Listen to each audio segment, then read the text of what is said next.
Hello everyone, कैसे हैं आप सब। आई होप आप सब अच्छे हैं और आपके एग्जाम्स की तैयारी भी अच्छी चल रही होगी। और जैसे कि मैंने आपको प्रॉमिस किया था कि आप सबके लिए जो सीए इंटर की फाइनल रिवीजन है उसका शेड्यूल लेकर आऊंगा, तो ये वीडियो जो है उसी चीज़ के रिगार्डिंग है कि आपको अपने सीए इंटर का जो एडवांस अकाउंटिंग का पेपर है उसकी रिवीजन कब से शुरू करनी है और किस ऑर्डर में करनी है। सारी चीज़ें एक साथ नहीं करनी है क्योंकि उसके लिए आपको एक प्रॉपर टाइम देना होगा। मैं आपको यहाँ पर 7 डेज का लास्ट शेड्यूल देने के लिए आया हूँ कि आप 7 डेज में अपना फाइनल रिवीजन कैसे करेंगे। इस शेड्यूल के अकॉर्डिंग आपको एक क्वालिटी टाइम अपने इस हर चैप्टर और एएस को देना होगा।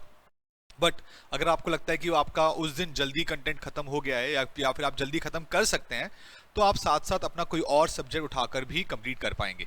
ऑल्दो आपके शेड्यूल चेंज होने के बाद से आपके पास टेक्स्ट पेपर में अब काफ़ी टाइम है पढ़ने के लिए, तो आपको इतनी दिक्कत नहीं आएगी। तो आप अपना टेक्स्ट का पेपर के लिए काफ़ी टाइम आप निकाल लेंगे। तो अगर आपको इस पेपर में एडवांस अकाउंटिंग का रिवीजन करते वक्त अगर टाइम मिले तो लॉ के लिए पढ़ लीजिएगा, अदरवाइज पूरा का पूरा एडवांस अकाउंटिंग को दीजिएगा।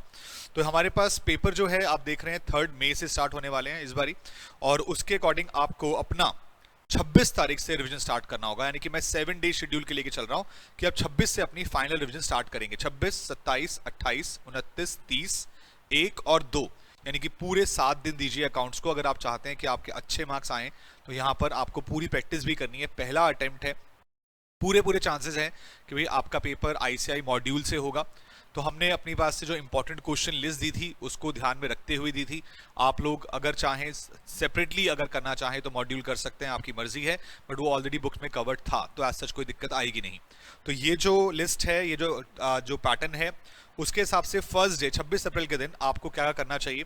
आपको जो हमारा चैप्टर हमने क्लासेस में सबसे पहले किया था फाइनेंशियल स्टेटमेंट ऑफ कंपनीज, वो करना चाहिए। फिर बायबैक करना चाहिए और साथ में AS2 और 16। ये जो आपके सामने है इसके अकॉर्डिंग हमने करीबन रोज का 20 मार्क्स तक का पेपर कवर करने की कोशिश की है, क्योंकि अब पेपर एमसीक्यू भी आएगा पेपर के अंदर। तो हमारे पास 1 मार्क्स में आए, 2 मार्क्स में आए, किसी केस स्टडी का पास बन के आ जाए।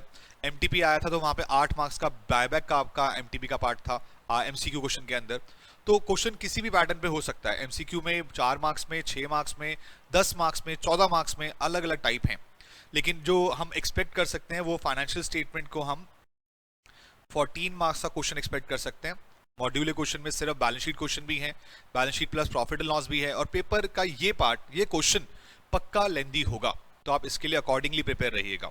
बायबैक को लेकर मैं एक्सपेक्ट कर सकता हूँ 5 से 8 मार्क्स तक की रेंज, चाहे वो एमसीक्यू में आ जाए, चाहे वो छोटा 5 मार्क्स का क्वेश्चन आ जाए, टेस्ट बेस्ड क्वेश्चन आ जाए जिसमें हम टेस्ट कैलकुलेट करते थे। और AS2 और 16 पहले हमेशा ये 5-5 मार्क्स के एएस रहे हैं। अब अगर ये 1 मार्कर एमसी 2 मार्कर एमसीक्यू में आ गए तो वैसे कवर हो गया। तो 2 मार्क्स का या फिर कितने का, 5 मार्क्स का, 2 का भी हो सकता है, 4 का भी हो सकता है, 5 का भी हो सकता है, रेंज इसी ऑर्डर में रहेगी। तो करीबन ये वाला जो पैटर्न है मेरे को लगता है जी करीबन एवरेजली 20 मार्क्स कवर कर जाएगा आपका। तो मैंने इसी ऑर्डर में 20 मार्क्स के हिसाब से ही एवरेज ध्यान में रखते हुए अपना शेड्यूल बनाया है। अगर आपको लगता है जी इस दिन आपका टाइम बच गया, आप कुछ और पढ़ना चाहते हैं, पढ़ लीजिए जैसा आपको ठीक लगे। अगर आपने पहले टेस्ट नहीं दिए तो इस वक्त पे टेस्ट दे सकते हैं, अगर आपको लगे कि आप कंफर्टेबल हैं। टेस्ट देना बहुत जरूरी है। हमारी टेस्ट सीरीज ऑलरेडी खत्म हो चुकी है, लेकिन अब आपने कितना उसे पूरा किया नहीं किया, ये टाइम जरूर है कि लास्ट में लिख कर जरूर देखें। और ये जो आप कर रहे हैं ना आज ये वाला पार्ट, ये पूरा का पूरा आपको लिख कर करना होगा।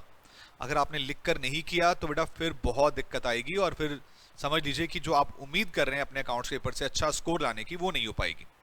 इस दिन 26 अप्रैल के दिन मैं आपके सामने रात को लाइव आऊंगा, ताकि अगर आपके इसमें कोई भी डाउट्स वगैरह होंगे या कुछ भी आपको रिवीजन का पार्ट चाहिए तो वो पार्ट हम रिवाइज भी करा देंगे, ताकि आपका पूरा कंटेंट अच्छे से कंप्लीट हो जाए। ठीक है बच्चों। सो इसके बाद फिर हमारे पास सेकंड डे होगा 27 अप्रैल, जिसके अंदर हमने रखा है AS13 प्लस इन्वेस्टमेंट का चैप्टर। आप जानते हैं आईसीआई मॉड्यूल में इन्वेस्टमेंट चैप्टर नहीं है, लेकिन मैंने आपको AS13 के साथ काफी क्वेश्चन कराए हैं, और साथ साथ 4 AS भी हैं, 4 AS5, AS7 और AS29। ये 4 AS मतलब मोटे मोटे में बोलूं तो 5 AS यहाँ पे कवर हो जाते हैं, और इस 5 AS की एवरेज भी 20 मार्क्स के आसपास पहुंच जाती है। थर्ड डे के लिए 28 अप्रैल के लिए AS3 cash flow statement. Cash flow statement आपका एक चैप्टर है पूरा का पूरा, क्वेश्चन उसका एग्जाम में 10 मार्क्स तक उम्मीद कर सकते हैं। उसके अलावा मैंने और 5 AS रखे हैं, 11, 12, 17, 24 और 18। ये 5 AS आपको और उस दिन कंप्लीट करने होंगे।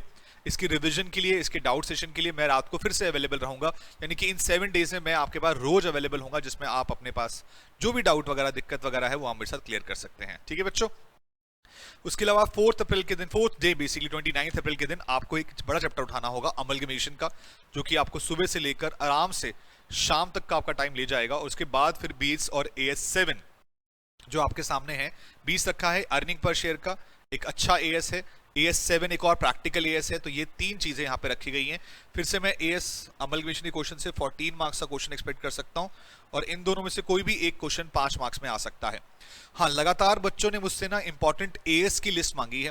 देखो फर्स्ट अटेम्प्ट है, मैं AS को लेकर कोई रिस्क नहीं चाहता।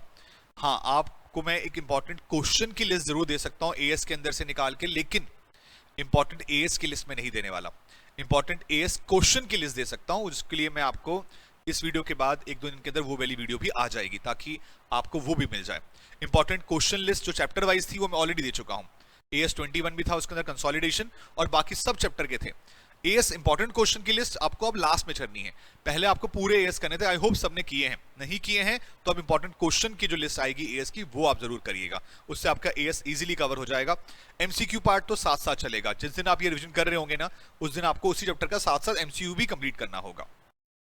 उसके अलावा 5th डे में हमारे पास 30 अप्रैल को इंटरनल रिकंस्ट्रक्शन, एक चैप्टर ज्यादा बड़ा नहीं है, कॉन्सेप्चुअली थोड़ा सा छोटा रहेगा, लेकिन क्वेश्चन वाइज जो इंपॉर्टेंट क्वेश्चन की लिस्ट दी थी गई थी वहां से कवर करना होगा। उसके अलावा AS10, AS28 और AS25, ये 4 आपके यहाँ पे 4 टॉपिक कवर हो गए बेसिकली।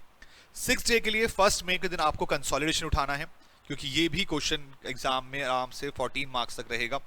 इंटरनल रिकंस्ट्रक्शन जो है वो 10 मार्क्स तक का क्वेश्चन रहेगा, 14 में थोड़ा चांसेस कम है। और उस दिन आपको 2 AS और करने हैं, AS23 और AS27 दोनों कंसोलिडेशन से जुड़ते हुए AS होते हैं, और एक छोटा सा नन्ना मुन्ना हमारा AS1 जो हमारा बेसिक वाला होता है वो वाला। अगर आपके पास टाइम हो तो उस दिन भी AS की थ्योरी आप कर सकते हैं, जो हमारी AS की इंट्रोडक्शन की थ्योरी होती है वो एप्लीकेबिलिटी वाली बेसिकली। और उसके अलावा 7th डे जो आपका लास्ट डे होगा रिवीजन का, उस दिन आपका एक लास्ट चैप्टर ब्रांच अकाउंटिंग, जिसकी उम्मीद मैं ज्यादा से ज्यादा 6 से 10 मार्क्स में कर सकता हूँ, इससे ऊपर का क्वेश्चन मुझे एक्सपेक्टेड नहीं है। और 10 मार्क्स में भी क्वेश्चन अगर आया या 6 में भी आया तो वो मोस्टली आपके डिपेंडेंट ब्रांचेस से आएगा, या फिर 5 मार्क्स के अंदर जर्नल एंट्रीज का क्वेश्चन आ सकता है इंडिपेंडेंट के अंदर से। फॉरेन ब्रांच के अंदर से कन्वर्जन का क्वेश्चन बन सकता है, कन्वर्टेड ट्रायल बैलेंस बनाने वाला 5 मार्क्स का, मई 23 में भी आया था। और उसके अलावा बाकी बचे हुए 4 AS 15, 19, 22 और 26, ये 4 AS आपको उस दिन निपटाने होंगे। तो ये 7 डे का शेड्यूल रहेगा। अगर आपने ये 7 डे का शेड्यूल इसी ऑर्डर में फॉलो किया, लिख कर काम किया, तो आपके 80+ मार्क्स इजीली आ सकते हैं। पहला अटेम्प्ट है, हम एक्सपेक्ट कर रहे हैं कि भाई पेपर आसान होगा। हर बार ऐसा होता है कि जब भी कोई नया कोर्स आता है और उसका पहला दूसरा अटेम्प्ट होता है वो इजी होता है, ICI मॉड्यूल बेस्ड होता है। तो समझ लीजिए कि आपको अपने AS वाले पार्ट के लिए, अगर आप मुझसे इंपॉर्टेंट क्वेश्चन मांगते ही हैं, तो मैं सिंपल सा बोल दूं जी, अपने ICI मॉड्यूल वाले क्वेश्चन जो बुक में कवर्ड हैं वो वाले करिए, या मॉड्यूल से करना है मॉड्यूल से करिए, लेकिन वही वाले पे ज्यादा फोकस कीजिएगा जो ICI ने अपने पास्ट एग्जाम में क्वेश्चन पूछे हैं वो बुक में डाले हुए हैं। और जो प्रैक्टिकल क्वेश्चंस हैं मॉड्यूल के अंदर, या फिर जो इलस्ट्रेशंस हैं, वो वाला सेक्शन, बस। इसके अलावा एक्स्ट्रा करने की जरूरत नहीं है, कॉन्सेप्चुअली सब कुछ कवर्ड है, आपको वो ध्यान रखना है।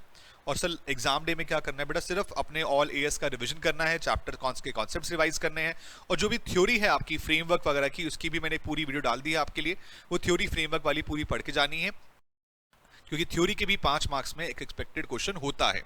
तो ये वाला पार्ट कवर हो जाएगा आराम से, और डरने का नहीं है। ये 7 दिन में बहुत अच्छा रिवाइज होने वाला है, लेकिन प्लीज ऐसा गलत काम मत करिएगा कि लास्ट के 3 दिन में बैठ के अकाउंट्स कर रहे हैं, नहीं हो पाएगी।